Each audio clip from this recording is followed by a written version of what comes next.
First time యూపీఎస్సీకి tuitions only in Tirumala IAS institute Chaitanyapuri. Call చేసి ఇప్పుడే.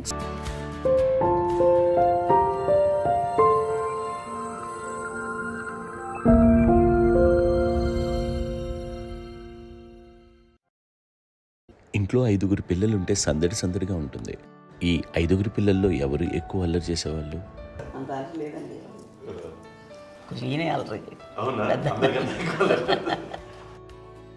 అమ్మ ఇక్కడ ఒకటమ్మా, అల్లరికి, హుషారుకి, చలాకితనానికి, చిలిపితనానికి ఆ తేడా తెలుసుకుని చెప్పమ్మా. అల్లరంటే ఇప్పుడు నా ఇమేజ్ ఏమైపోద్ది, అల్లరంటే అల్లరుడు అని, నేనేమో చాలా రావుడు మంచి బాలుడు అనేలాగా నా ఇమేజ్ ఇది. నేను అలాగే చెప్తుండేవాడిని. నా ఉద్దేశం అదే. నువ్వేమో అల్లరే నన్ను అంటే చలాకితనం, అమ్మ అల్లరు అనుకునేది. లేదంటే ఎక్కువ హుషారు కానీ చాలా బాగుండేవాడు అబ్బాయి. ఇంట్లో పనులన్నీ మీకు సాయంగా ఉంటాయి? అవునండి, వాడే చేసేవాడు. అది ఇంట్లో ఎవరు ముట్టుకునేవాడు కాదు, మా నాగబాబు అస్సలు ముట్టుకునేవాడు కాదు. అన్నిటికీ నాకు ఆయన సహాయమే పాపం. నాన్న ఆయన ఉద్యోగం వెళ్ళిపోయారు. నేను పాక్కుంటూ అలాగా వెళుతూ వెళ్ళిపోయాను. నాకు తెలియదు. తర్వాత అమ్మ చెప్తుంటే లేదుగా మాత్రం కొన్ని కమ్మర కోలు ఉంది. ఒక అది పెట్టి అది ఏడు కూర్చోతా ఏడుస్తున్నాను రోడ్డు మీద. అయ్యేసరికి వాళ్ళు 3 years. అక్క చెల్లెళ్ళకి ఇచ్చిన సలహా ఏంటి? అంటే ఇండిపెండెంట్గా ఉన్నాం కదా అమ్మ, ఎవరిని డిపెండ్ అవ్వద్దు. మీ పిల్లలు నువ్వే జాగ్రత్తగా నేర్చుకో, ఎవరినైనా చేయకు, డిపెండెంట్గా పెట్టద్దు అని ఆవిడ మాకు బాగా ఎక్కువ చెప్తుండేది. నాకు కొంచెం టఫ్ టైమ్స్లో కూడా ఆమె నీ పాటు నువ్వే ఉండాలి, ఎవరి దగ్గర ఉండదు, ఎవరింట్లో ఉండదు, మా దగ్గర కూడా ఉండదు, మీ ఇద్దరు బట్టి నువ్వే ఉండాలి. అది కష్టం కదండి అట్లా చెప్పడం. చెప్పారు చాలా తక్కువ చెప్పారు. బట్ నాకు అదే ఇచ్చే ధైర్యం. ఇండిపెండెంట్గా అట్లా ఒకరి దగ్గర ఉంటే నీ గౌరవం తగ్గిపోతుంది, ఎక్కడ ఉండదు. అది చాలా నాకు చాలా ఇన్స్పైరింగ్ ఉండేది మాటలు. అది ఇప్పుడు కూడా అది చాలా హ్యాపీగా అనిపిస్తుంది అని చెప్పింది. అంతే కదా, మనకి ఏదైనా రోగాలు వస్తే వేసేస్తాను, దాన్ని బాధపడుతుంది మనమే. బట్ తగ్గించే వాళ్ళు, కన్సర్న్ చూపించే డాక్టర్స్ ఒట్టుకోలు కింద కింద ఉండొచ్చు, కానీ పోరాడాల్సింది మనమే. నాకు సార్ కొంచెం ఏదో ఒక డిప్రెస్డ్ ఇదేదో వస్తాయి ఫేస్ ఒకటి. నేనేదో ఇంకా మా అందరి నుంచి నేనేదో సపరేట్ అయిపోయినట్టు ఒక సిచ్యువేషన్ వచ్చినప్పుడు అమ్మ నన్ను పట్టుకుని ఐఎమ్ దేర్ ఫర్ ఎస్. ఎవరు నువ్వు అన్నా, ఎస్ అన్న, ఫ్రెండ్స్ కానీ ఎవరైనా సరే ఎప్పుడు కూడా అలోన్గా మటుకు అనుకోకు, నేను నాన్న. ఆవిడ నన్ను పట్టుకొని ఇచ్చిన అఫెక్షన్ లేదా ఫీలింగ్ అసలు బలం అన్నమాట. ఏమన్నా చేయగలను నేను, పర్లేదు లైఫ్లో నాకేం ఏదైనా సాధించగలను అని ఒక భరోసా తల్లి దగ్గర నుంచి రావడం అనేది నాకు ఎవరు అవసరం లేదనిపించింది. అంత స్ట్రాంగ్గా ఆవిడ support, very strong, very practical. అంత స్ట్రాంగ్ చేసింది నాన్న చెప్పండి. మా పిల్లల విషయంలో మేము కూడా మేబీ అంత స్ట్రాంగ్ కాదేమో, సెన్సిటివ్గా ఉంటాం, కానీ అమ్మ మాటలు చాలా స్ట్రాంగ్గా ఉండి మమ్మల్ని కఠినంగా ఇలాగే ఉండాల్సింది, ఇలా ఉండండి, అప్పుడే మీరు నేర్చుకుంటారు. ఇక్కడ అమ్మ పాజిటివ్నెస్ గురించి ఇంకో మాట చెప్పాలి. అంటే తన బిడ్డలకే కాదు, ఈ రోజున మా రెండో పాప శ్రీజ కూడా తనకి లైఫ్ చిన్న SMS వచ్చింది. ఆ టైంలో కూడా తను ఏముందంటే, అప్పుడు నాన్నమ్మ దగ్గరికి వెళ్ళాను, తను ఇచ్చిన భరోసా, తను ఇచ్చిన మాట వెళ్ళలేని ధైర్యం వచ్చింది నాతో. నాన్నమ్మ దగ్గర ఎప్పుడు కూర్చోస్తాడు అప్పుడే పాజిటివ్ ఫీలింగ్ వస్తుందని నాతో షేర్ చేసుకుంటాను. తను మాతో చెప్తుంటే అనిపిస్తుంది, కరెక్ట్ అమ్మ, ఏం పర్లేదమ్మా, లైఫ్ అంటే ఒకరితోనే అయిపోదు. ఆ ఒక్కడి వల్ల వాళ్ళ ఇన్ఫ్లుయెన్స్ తోటో వాళ్ళు మన మీద నియంత్రించడం కానీ, మన బాధల్ని వాళ్ళు చేయడం అవుతాం. జస్ట్ నువ్వు నీ గురించి నీ మనసులో ఏదనిపిస్తే, నీ గుడ్ ఫీలింగ్ ఏది వస్తుందో ఆ ఫీలింగ్ ప్రకారం వెళ్ళిపోదు. అంటే ఆ జనరేషన్ పీపుల్ ఎక్స్పెక్ట్ అలా కాదు, ధైర్యం ఉండి అందరికీ ధైర్యం బాగా నూరుకొస్తారు.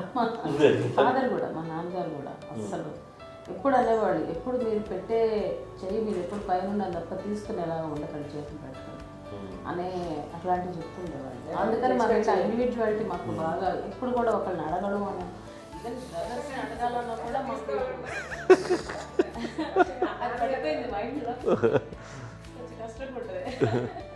సో నాకు అంటే ఆవిడ మా అమ్మ ఏదన్నా కొంచెం డిప్రెస్ అయినా నేను చాలా ఎక్కువ అమ్మకి షేర్ చేసుకుంటే అన్నయ్య కూడా లేడు. అన్నయ్య ఉన్నప్పుడు ఓకే, లేనప్పుడు నేనే ఎక్కువ షేర్ చేసుకున్నాను. బట్ ద బెస్ట్ థింగ్ మా అమ్మ దగ్గర నుంచి హగ్ అండి. ఈరోజు కూడా మా అమ్మని హగ్ చేసుకోకపోతే అంటే అది నాకు మా అందరిలోనూ, అంటే ఆవిడ పెద్ద చదువుకున్న వ్యక్తి కాదు, పెద్దగా బయటికి వెళ్ళి నా ఎక్స్పోజర్ కాదు, కానీ ఇవాళ అన్నయ్య కానీ విజయ, మాధవి, నేను, కళ్యాణ్ బాబు ఈ రోజుకి టుగెదర్గానే ఉంటాం. మేబీ మాకు కొన్ని విషయాల్లో నాకు మా మాధవ్కి డిఫరెన్స్ ఆఫ్ ఒపీనియన్స్ ఉండొచ్చు, మా చెల్లికి మా అన్నయ్యకి అట్లా ఉండొచ్చు, ఉంటుందండి ఫ్యామిలీ అన్న తర్వాత. కానీ ద ఇన్విజిబుల్ బాండేజ్ మా అమ్మ ఇచ్చింది, ఆ లవ్ అండ్ ఎఫెక్షన్, హగ్, అవన్నీ ఆవిడ నాన్ వెర్బల్ అడ్వైజ్ ఏంటంటే అందరూ అలా కలిసి ఉండాలనేది ఆవిడ నుంచి మేము నేర్చుకున్నామండి. అది ఇట్స్ ఇస్ నాట్ వర్డ్లీ, అది నోటి మాట కాదు, అది వెర్బల్గా కాదు, నాన్ వెర్బల్గా చెప్పినటువంటి ఇది. సో అందుకని అది మాకు గొప్ప, మేమందరం ఇప్పుడు అలా ఉండడానికి కారణం, అంత కలిసి ఉండడానికి కారణం, మెయిన్ కారణం మా అమ్మ అండి. అది సో అందరూ ఉండాలనేది మా అమ్మ అడ్వైస్. ఇప్పుడు కూడా నేను ఎప్పుడైనా ఏదైనా ఫీల్ అయినా, అన్నయ్య ఫీల్ అయినా, లేదు నాన్న అట్లా వదుకు, ఇట్లా ఉండండి, ఇట్లా ఉండి. ఇప్పుడు ఇంట్లో చెప్పాలంటే మీ అందరికీ ఆవిడ ఒక వైఫై లాంటిది. Yes, you can say that. Yes yes.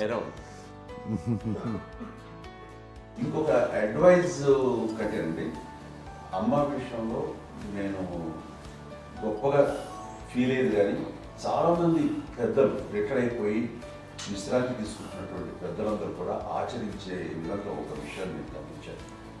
ఇప్పుడంటే నా దగ్గర ఉంటుంది కాబట్టి ఉన్నాను. అమ్మ విడిగా ఇంకొక ఇంట్లో ఉండేది, ఇన్ని సంవత్సరాలు నాన్నగారు పూర్వం దగ్గర నుంచి ఉండేది. అన్ని సంవత్సరాలు ఒంటరిగా ఉండి నన్ను బిడ్డలందరూ ఎవరు మానవ వెళ్ళిపోయారు, నేను ఒంటరి అయిపోయాను అన్న ఫీలింగ్ అమ్మకు ఎప్పుడు ఉండేది కాదు.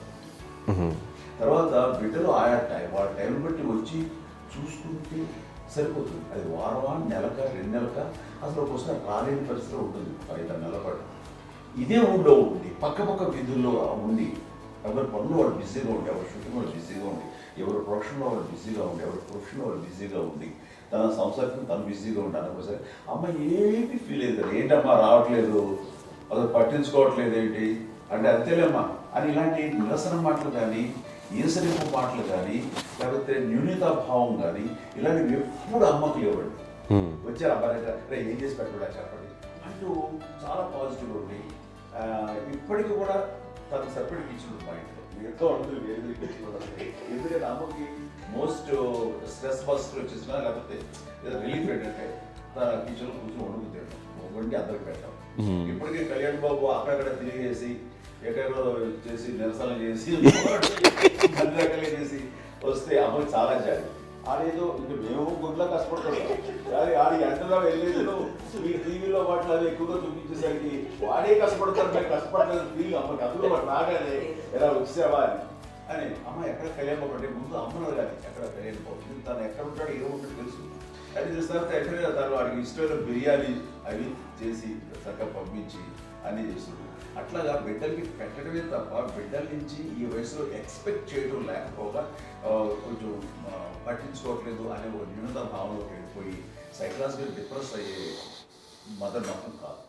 ఆ రకంగా మాకందరికీ భరోసా. మేము కూడా పెద్ద అయినా బిడ్డలు వాళ్ళ ప్రవృత్తి, ఉద్యోగరీత్యాల వాళ్ళ వృత్తిరీత్యా వాళ్ళు దూరం అయిపోయి మనల్ని చాలా కమ్యూనికేషన్ గ్యాప్ వచ్చినా సరే బిడ్డలు నాకు దూరం అయిపోయి పట్టించుకోవట్లేదు, ఇలాగే చూసావా వెళ్ళి ఎంత ఇదిగా పడేవాళ్ళు గురించి ఇప్పుడు ఏమైపోయానో అని ఇంత కించెం బాధపడలేదు వాళ్ళకి అంటూ నెగిటివ్ సైడ్ ఆలోచించే విధానం లేనే లేదు.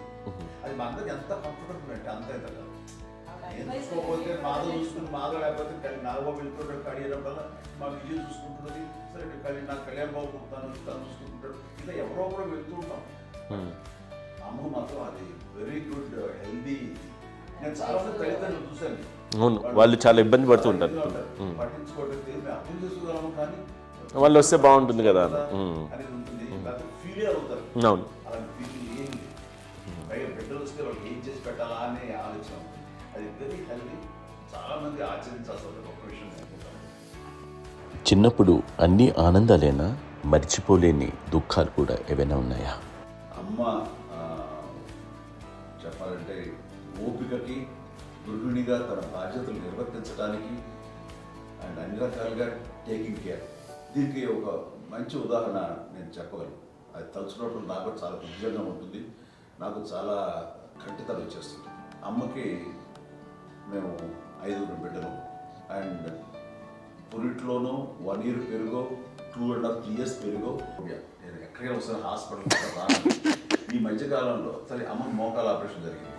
అమ్మని కొంత బాధపడుతున్నావు, అసలు ఈ రోజున వచ్చిన మెడికల్ అడ్వాన్స్మెంట్ నీకు అసలు ఏ బాధ తెలియకుండా మోకాల ఆపరేషన్ రీప్లేస్ చేస్తారు అని వీళ్ళందరూ చెప్పడానికి భయపడతాను. ఎందుకంటే ఫస్ట్ అలా నాకు ఇందులో పాపం అన్నయ్య చాలా పని చేసేవాడు. ఎంత పని చేసేవాడు, నేను ఇచ్చిన తర్వాత మళ్ళీ నాకు ఏదైనా చిన్న పని చెప్తే అది కూడా నువ్వే చేయనివ్వండి. ఆ కోపం వచ్చేది, కోపం వచ్చి ఒకడు కొట్టేవాడు, కొడితే కోపం వచ్చేది తప్ప నేను వెళ్ళేవాడిని కాదు. అమ్మకి ఎప్పుడు ఏంటంటే ఒక ఇదే పని చేయడని, అంతే, నిజంగా ఏ పని చేసేవాడు కాదు. అవునా? కష్టపడ్డా గుడ్లా కష్టపడ్డా లేదు లేదు వాడంటే మాత్రం మహాప్రేమ.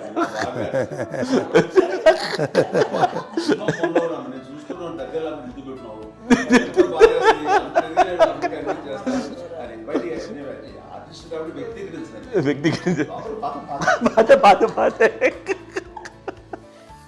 చిన్నది కాబట్టి చివరిది కాబట్టి తనంటే ముద్దండి, నేను పెద్దోడు కాబట్టి నేను అతనికి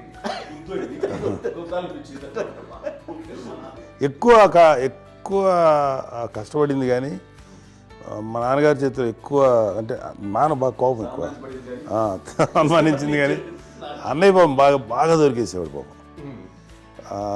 ఒకసారి అంటే మరి మాకే అనిపి ఏంటి ఇంత దారుణంగా ఉంది నాన్న మీద కోపం వచ్చేది నాకు. నాన్న మీద యూజువల్గా ఆఖరి పిల్లలు హైపర్ యాక్టివ్ ఉంటారు, అన్నయ్య పుట్టడమే భయంకరమైన హైపర్ యాక్టివ్. ఒకప్పుడు అమ్మాయిల్ని ఎక్కువగా బయటికి పంపించేవాళ్ళు కాదు, అబ్బాయిల మీద కూడా అనేక ఆంక్షలు ఉంటూ ఉండేవి. మీ పిల్లల్ని అలా ఆంక్షల మధ్య పెంచారా, లేకపోతే పూర్తి స్వేచ్ఛనిచ్చారా?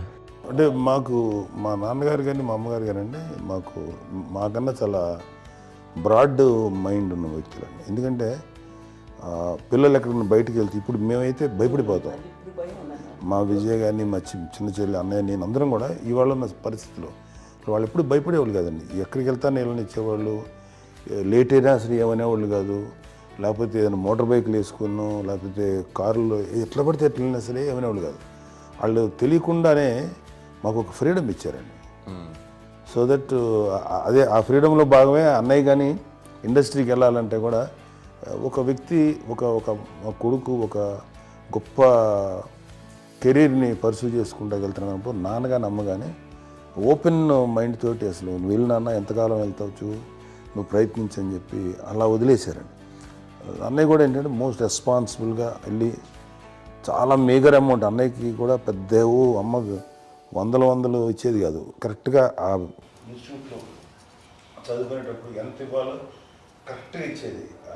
తనకి ఎక్స్ట్రా ఖర్చు పెట్టుకుంటే అంటే అట్లా ఉండేది పరిస్థితి. అంతే కదా, అంత జాగ్రత్తగా అన్నయ్య కూడా అంత రెస్పాన్సిబిలిటీగా రెసిప్రోకేట్ అయ్యి చేసి అందువల్ల మా అమ్మ నమ్మకం మా అమ్మగారి మా నాన్నగారి నమ్మకాన్ని అంటే ఎప్పుడు అది పాడు ఇంత నమ్మకానికి 10 times ఇచ్చాడు.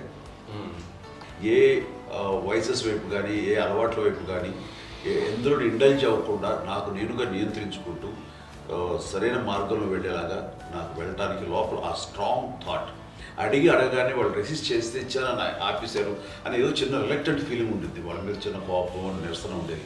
వాళ్ళు అలా లేకపోవడానికి వాళ్ళు వెంటనే అడిగిన వెంటనే జాగ్రత్త అనే నిర్ణయం నీది కానీ జాగ్రత్త అని హెచ్చరిక చేయడంతో నాకు మరింత బాధ్యత తిరిగి గుర్తు తిరిగి నేను నడుచుకుంటూ వెళ్ళాను. కాబట్టి అది నాకు ప్లస్ అయింది వాళ్ళ దగ్గర.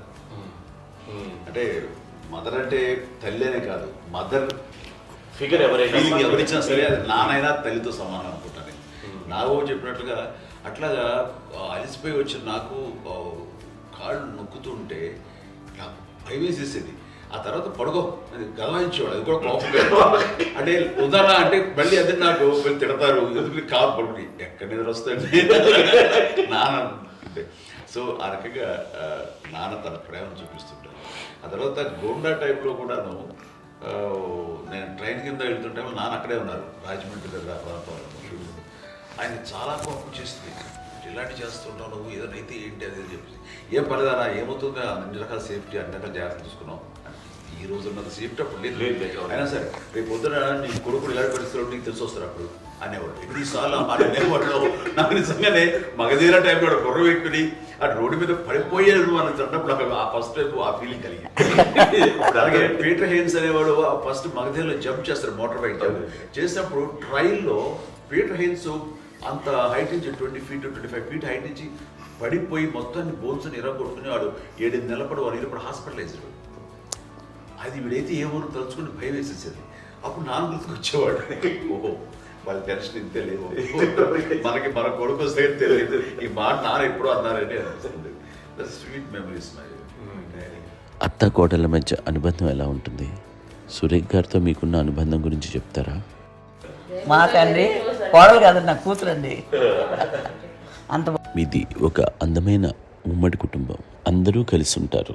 ఇంత ఆనందంగా ఉండడానికి కారణం ఏంటి? దీనికి పునాది ఎవరే వేశారు? మా నాన్నగారి క్వాలిటీ నేను ఎగ్జాంపుల్ చెప్పగలను.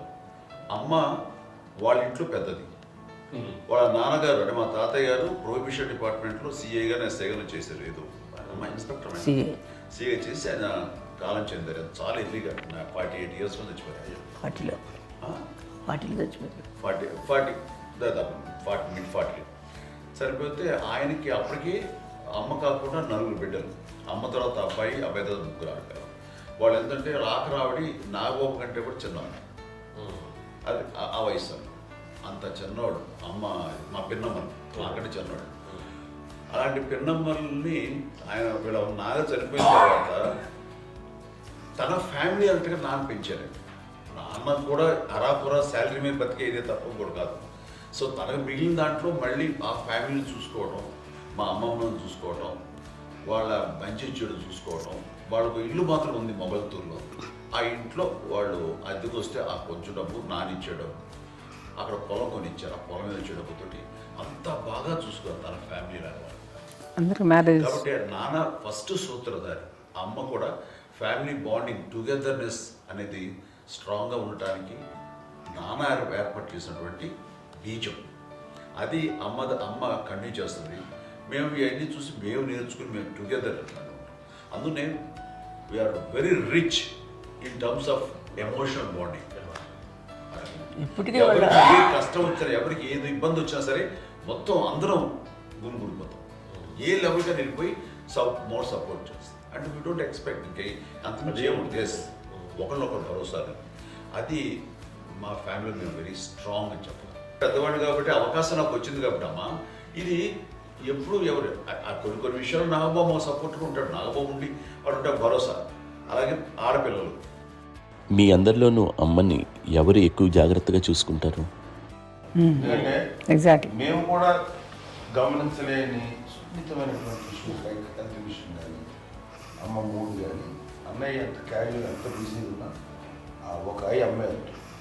అలాగే చాలా చిన్న చిన్న విషయాలు కూడా చాలా మెడికల్ ఇంట్రెస్ట్. అందుకని మాకు అన్నయ్య ఉన్నాడు, అన్నయ్య దగ్గర ఉన్న అమ్మ అంటే ఇంకా ఎక్కువ రిలాక్స్ అయ్యాను. అన్నయ్య దగ్గరికి వచ్చాక మేము అందరం చాలా కంఫర్ట్ అయిపోయాం. ఎప్పుడు ఎవరు కొన్ని విషయాలు నాగబాబు సపోర్ట్గా ఉంటాడు. నాగబాబు ఉండి వాడు ఉంటాడు భరోసా. అలాగే ఆడపిల్లలు ఇట్లా ఒకరినొకరు కాంప్లిమెంటింగ్ టు ఈచ్ అదర్ అండి. అది ఒక్కరు కాదండి, అది వాళ్ళు ఆమె చూపించే ప్రేమగా నేను చెప్పగలను. కానీ బట్ దీని అందరూ సూత్రధారి నాన్న తర్వాత అది అమ్మ మెయింటైన్ చేస్తుంది. ఇప్పుడు అమ్మ నా ఇంట్లో ఉంది అంటే మనవాళ్ళు వస్తారు, మనవాళ్ళు వస్తారు, ఆడబిడ్డలు వస్తారు, వీళ్ళ బిడ్డలు వస్తారు, ఇల్లు ఎప్పుడు కలకలాడతారు అమ్మ. అది మేమందరం ఆచరిస్తుంటాం పండగలకి పబ్బాలకి. అది నిన్న మొన్న నాగబాబు వచ్చి చాలాసేపు కూర్చున్నాడు. నేను ఇంట్లో లేకపోయినా వచ్చి నాగబాబు కూర్చొని టైం స్పెండ్ చేసి వెళ్ళిపోతుంటాడు. అలాగే చెల్లెలు ఇద్దరు ఆల్మోస్ట్ ఎవ్రీడే మాత వస్తుంటుంది, తను కూడా వస్తుంది. నిన్న సాయంత్రం కూడా వచ్చి ఉంటుంది. అమ్మా మధ్యాహ్నం వచ్చి కదా వచ్చి ఇక్కడే భోజనం చేసుకో అలా ఉంటుందండి. ఈ తరం వాళ్ళకి మీరు ఇచ్చే సలహా ఏంటి? బాగుంటుందండి. పిల్లలు ప్రేమలు ఇప్పుడు లేవండి, తగ్గిపోయాయి. మెకానికల్ చాలా మటుకు ఏదో ఇంకా వాళ్ళ పనులు చేసుకోవడం ఏదో జరిగిపోతూ ఉంది అనుకోండి. అంత ప్రేమలు ఎక్కడ లేవండి ఇప్పుడు ఈరోజు. అంటే ఒకప్పుడు ఒకరికి ఇంకొకరు భరోసాగా ఉండేవాళ్ళు, అంటే అందరూ కలిసి సపోర్ట్గా ఇది చేయడం. పెద్దనాన్నగారి పిల్లలు కూడా ఆయనే చూసేవారు.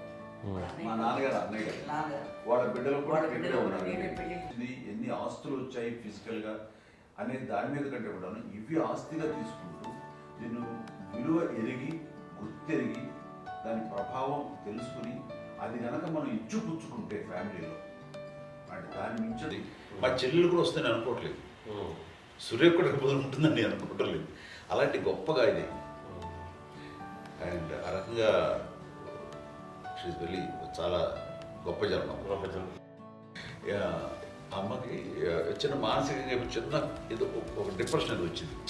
ఏదో నాన్న గుర్తుకొచ్చో నాన్న లేరనో లేకపోతే వాళ్ళ అమ్మగారు కూడా అదే టైం చనిపోయారనో తన దగ్గర ఉంటారు ఏదో ఉన్నప్పుడు మేము అందరం సపోర్ట్గా ఉండి రామా కొన్నాం నా దగ్గర ఉందిగా అని చెప్పేసి అప్పట్లో అమ్మ వేరే ఉంది ఉన్నప్పుడు ఒకటే మాట అమ్మ నీలాంటి గర్భం అంటే అంజనమదే గర్భం అని బయట ఎన్నోసార్లు నా ఫ్రెండ్స్ కానివ్వండి బయట కానివ్వండి కొన్ని సందర్భాల్లో మీటింగ్లో కానివ్వండి స్పీచెస్లో కానీ అన్నవాళ్ళు ఎంతోమంది అన్నారు. వాళ్ళ మాట అంటే రీజన్ తెలుసా నీకు? కోటాను కోటల్లో ఎంతమంది తల్లులకు నీకు వచ్చిన అదృష్టం నీకు లభించినటువంటి గౌరవం ఎవరు లభిస్తున్నావు? బిడ్డలు ఎంతోమంది చేత కొనియాడబడుతున్నారు, ఎంతోమందికి సహాయపడుతూ ఆ రకంగా వాళ్ళందరి యొక్క ఆశీస్సులు పొందుతున్నారు. కానీ ఎంతోమందికి నిరంతరం హెల్ప్ చేస్తూ వాళ్ళ ఇది చూసుకుంటున్నారు. అవి ఆ భగవంతుడు మీరు చేసిన పూజల వలన ఆ భగవంతుడు మన నెక్స్ట్ తరాలకు కూడా మనకి ఇలాంటిది వారసత్వంగా ఇస్తూ అదే రకంగా కొనసాగించేలాగా మాకు అదృష్టం ఇచ్చారు. ఇంతమంది ఎవరు నీ నుంచి వచ్చిన వాళ్ళే నీకు నీ ఎంత గొప్ప గర్భం ఎంత గొప్ప జన్మ నీది. అలాంటిది నువ్వు ఇలా అవ్వబెట్టి హై లెవెల్లో ఉండాలి నీ ఫీలింగ్స్గా నువ్వు కాదు. అంటే నువ్వు ఇలాగా కుంగిపోవడం ఏంటమ్మా చెప్పినప్పుడు నిజమే కదా. ఇది నీది కాదు నాది కాదు, నువ్వు నమ్ముకున్న భగవంతుడు నీకు ఇచ్చింది అనుకుంటావు కదా. నువ్వు ఆ భగవంతుడి కృతజ్ఞత తీర్చుకోలేక ప్రతిరోజు ఆయన ధ్యానించు, ఆయన పూజలో ఉండు, నీకు ఆయనే ధైర్యం ఇస్తాడు. అంతేగా నువ్వు నెగిటివ్ సైడ్ ఆలోచించకమ్మా. మా అందరికీ పాజిటివ్నెస్ ప్రివైల్ చేసిన దానివి, ఇచ్చిన దానివి, అందించిన దానివి. అలాంటి నువ్వు నెగిటివ్ వైపు వెళ్ళిపోకూడదు అంటే అంతే. మళ్ళీ అటుపక్క ఎప్పుడు గెలలేదు. ఆంజనేయ స్వామి భక్తి ఆయనలో ప్రవేశపెట్టి చెప్పాలంటే ఆయనకి నేనే నేను నమ్మిన దేవుడు ఇంట్లో నేనే ఇంట్రడ్యూస్ చేస్తాను. నానంత ప్రగాఢంగా నమ్మి ఆయన దాని వల్ల లబ్ధి పొందారు. ఆయన అందులో మమ్మల్ని మించిపోయిన స్టేజ్కి వెళ్ళిపోయారు. ఆయనతోటి ఆంజనేయ స్వామితో ఇంటరాక్ట్ అవుతూ అట్లా ఆయన నమ్ముకుంటుంది. ఆయన నానంటారు అంతా నా గురువు, నా పెద్ద కొడుకు పెద్దోడే గురువు.